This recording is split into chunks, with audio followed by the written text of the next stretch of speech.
जो ख़वातीन बालों को काले और घना रखना चाहती हैं वो नहाने के बाद बालों में नारियल का तेल लगा लिया करें। बाल कभी कमज़ोर नहीं होंगे। दही के साथ नाश्ता करने से रंग गोरा हो जाता है।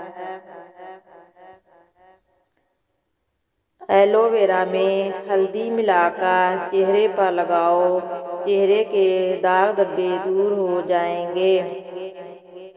फूल मखाने खाने से रंग निखरता है।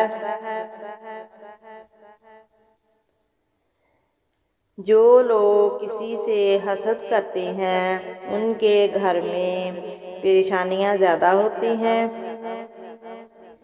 कद्दू खाने से चेहरे की रंगत निखरती है। रोज़ाना 1 या 2 पालक के पत्ते चबाने से मुंह पर झुर्रियाँ नहीं आती। शकरकंदी का इस्तेमाल करने से सर के बाल काले हो जाते हैं।